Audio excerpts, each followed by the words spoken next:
আসসালামু আলাইকুম রহমতুল্লাহি ওয়া বারাকাতুহু। বিদআত ও দলবাজ লোকদের সাথে মেশা সংক্রান্ত একটি গুরুত্বপূর্ণ নীতি। এ বিষয়ে প্রখ্যাত আলেম ও হাদিস বিশারদবিদ বারী আল-মাদখালীকে প্রশ্ন করা হলে তিনি এর দুটি প্রকারভেদ বলেন। বারী আল-মাদখালী কে, এ বিষয়ে আমরা একটু জেনে আসি তার জন্ম কোথায়। বারী আল-মাদখালী হলেন সৌদি আরবের বংশোদ্ভূত। 1931 খ্রিস্টাব্দে জন্মগ্রহণ করেন।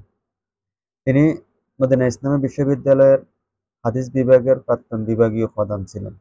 তিনি একজন সালাফি বিদ্বান, জনপ্রিয় একজন সালাফি আলেম। এ বিষয়ে আরো বিস্তারিত জানার জন্য সময়ের প্রয়োজন। এজন্য আমরা সময়ের অপচয় না করে আমরা সরাসরি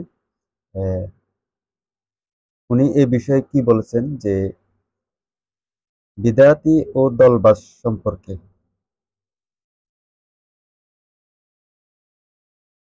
এই সালাফি একজন শক্তিশালী সালাফি মানহাজের একজন আলেম। তিনি বিদআত ও বিভিন্ন দলবাজের মধ্যে আল্লাহর দাওয়াত পৌঁছে দিতে পারেন যুক্তি ও প্রমাণ সহকারে। সে তাদের প্রভাবিত করতে পারেন, তারা তাকে প্রভাবিত করতে পারে না। এমন সালাফির উপর কর্তব্য হবে ওই লোকদের সাথে মেশা ও তাদেরকে দাওয়াত দেওয়া। মানে আপনি বেদাতীদের সাথে মিশবেন, এরকম সালাফি, একনিষ্ঠ সালাফি হতে যদি আপনি হন, যে আপনাকে ওর যে প্রভাব আছে এটা আপনার ক্ষতি করবে না, কিন্তু আপনার প্রভাব, যে আপনার আদর্শ ওদের প্রতি পড়বে, তাহলে আপনি ওদের কাছে দাওয়াত দেওয়া যাবে, তাদের সাথে মেশা যাবে। তবে তাদের দাওয়াত খাওয়ার জন্য বা চাটুকারিতা করার জন্য, দিনের জন্য কোনো কারণে তাদের কাছ থেকে কোনো বাতিলের প্রতি সমর্থন জানানোর জন্য নয়।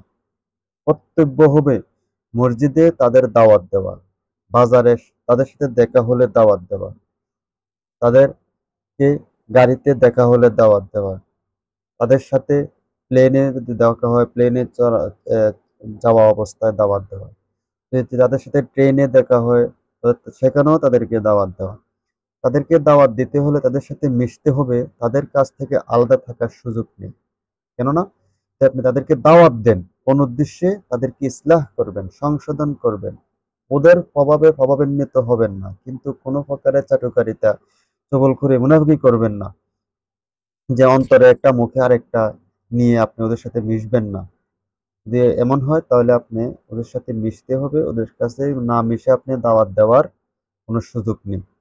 কারণ বিদআতি ও প্রবৃত্তি পূজারীদের সংখ্যা তো বেশি, এই পৃথিবীতে বিদআতীদের সংখ্যা বেশি। এরা বিপরীতে সালাফিরা একটি কালো ষাঁড়ের সাদা চুলের মতো। আল্লাহু আকবার। তিনি যে বাক্যটা নির্ধারণ করেছেন কিংবা বলেছেন, এটা খুবই মূল্যবান, যে একটি কালো ষাঁড়ের, সম্পূর্ণটা কালো ষাঁড়, তার মাঝে একটি মাত্র সাদা চুল, তাই তার অনিচ্ছা সত্ত্বেও তাকে এসব মানুষের সাথে মিশতে হয়। এমত অবস্থায় তার কর্তব্য কি?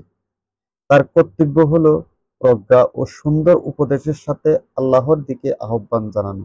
যদি যদি সে বিদআত ত্যাগ করে ও নীতি অজুহাতে গড়ে বসে থাকে, তাহলে সে তো দাওয়াতকেই মেরে ফেললো।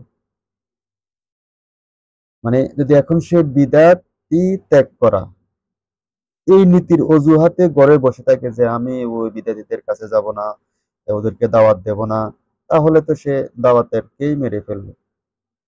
এটা হলো প্রকৃত সালাফির জন্য এটা। আর দুর্বল সালাফি আমরা দেখেছি, এটা আমার কথা,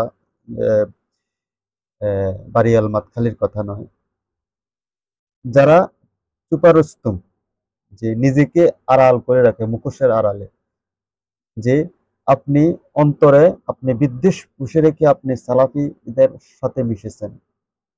আপনার আপনার আহ, যখন আপনার সুযোগ এসেছে কিংবা যখন আপনি এখন সবল হয়েছেন, তখন আপনি আপনি সালাফিদের বিরোধিতা করতে শুরু করেছে। এরকম আমরা বহু আলেম জানি। তাই দুর্বল সালাফিদের উচিত, দুর্বল ব্যক্তি সম্পন্ন অজ্ঞ ব্যক্তি যদি সামান্যতম সন্দেহের কথাও শুনে সেটা গ্রহণ করে ফেলে, এমন সালাফের উপর কর্তব্য হবে সে যেন সন্দেহবাদী ও বিদাতি লোকদের থেকে দূরে থাকে এবং তাদের সাথে না বসে। তবে কেউ যদি তাকে বিপদে ফেলতে সালাম দেয়, তার জবাবে সে যেন বলে ওয়ালাইকুম আসসালাম।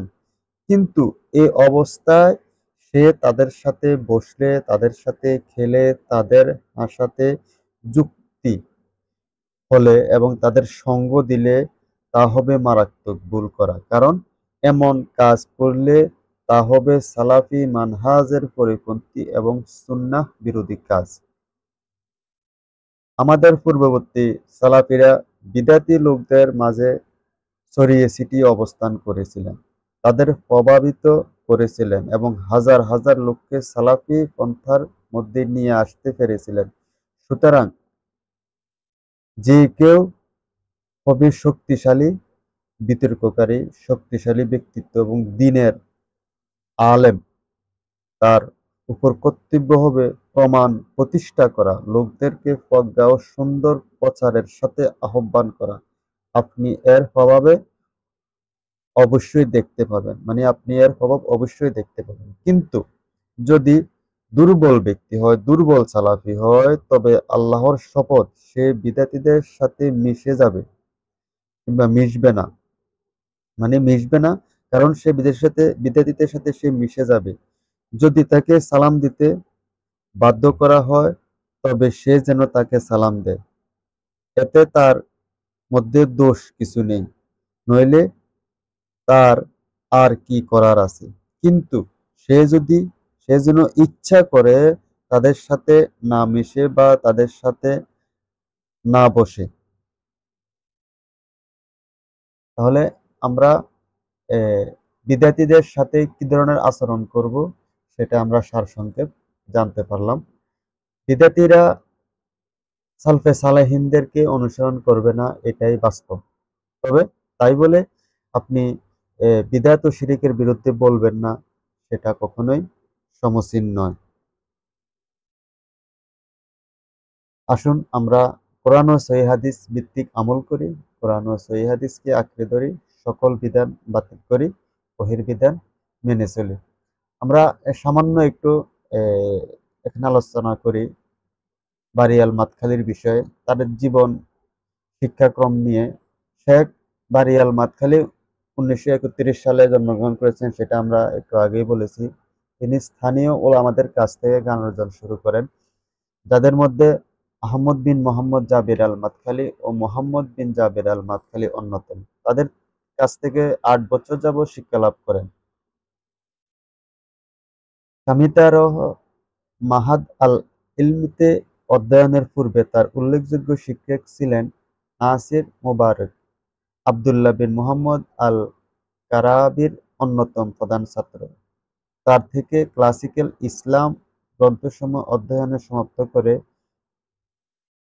কামিতার মাহাদ আল ইলমিতে পড়াশোনা শুরু করেন। সেখানে তার উল্লেখযোগ্য শিক্ষকদের মধ্যে হাফিজ আল আহমদ আলী আল হাকিম, মোহাম্মদ বিন আহমদ আল হাকিমি, আহমদ বিন ইয়াহিয়া আল নাজমি, মোহাম্মদ আমান আল জামি ও মোহাম্মদ সাগির আল খামিশি অন্যতম। 1961 সালে রিয়াদের ইমাম মুহাম্মদ বিন সৌদ ইসলামী ইনস্টিটিউটে শরিয়ার ফ্যাকাল্টিতে 2 মাস অধ্যয়ন করেন। এরপর মদিনা ইসলামী বিশ্ববিদ্যালয়ে শরিয়া ফ্যাকাল্টিতে ভর্তি হন। সেখানে তিনি বিখ্যাত ইসলামী ধর্মতত্ত্ববিদদের সান্নিধ্য লাভ করেন, যাদের মধ্যে সৌদি আরবের সাবেক গ্র্যান্ড মুফতি আব্দুল আজিজ বিন বাজ, মোহাম্মদ নাসিরউদ্দিন আলবানী, আব্দুল মুহসিন আল আব্বাদ, মোহাম্মদ আমিন আল শানকিতি, সালেহ আল ইরাকি এবং আব্দুল গফফার হাসান আল হিন্দ অন্যতম। এখান থেকে 4 বছর পর তিনি অভাবনীয় ফলাফল অর্জন করে গ্র্যাজুয়েট হন। এরপর সে বিশ্ববিদ্যালয়ের কাজ করেন উচ্চশিক্ষার জন্য অন্যত্র যাওয়া পর্যন্ত। এরপর তিনি মাস্টার্স ও ডিস্টিংশন সহ ডাইরেক্টর ডিগ্রি লাভ করেন। ১৯৮০ সালে উম্মুল কোরা থেকে ডাইরেক্টর ডিগ্রি অর্জনের পর মদিনা বিশ্ববিদ্যালয়ে ফিরে যান এবং হাদিস ফ্যাকাল্টিতে শিক্ষক হিসেবে যোগদান করেন। ১৯৯০ সালে উচ্চতর শিক্ষা বিভাগের হাদিস ডিপার্টমেন্টের প্রধান পদ থেকে অবসর লাভ করেন। প্রথমে তিনি সৌদি আরবের রাজপরিবারের প্রতিপক্ষ হলেও ১৯৯০ এর দশকে রাজপরিবারের সাথে ঘনিষ্ঠতা হয়। তার অবদান: শেখ বারিয়াল মাদখালী হাদিস, ইসলামিক সায়েন্স ইত্যাদির ক্ষেত্রে ৩০-টির অধিক গ্রন্থ প্রণয়ন করেন, যার অনেকগুলোই ১৫টি ভলিউম সেটে আবদ্ধ করা হয়েছে। ১৯৮৪ সালে তিনি মানহাজ আল-আম্বিয়া ফি দাওয়া ইলাল্লাহ নামক গ্রন্থটি প্রণয়নের পর সৌদি আরবের ধর্মীয় জগতে বেশ জনপ্রিয়তা লাভ করে। তিনি মুসলিম ব্রাদারহুডের ব্যাপারে মানুষকে সতর্ক করেন।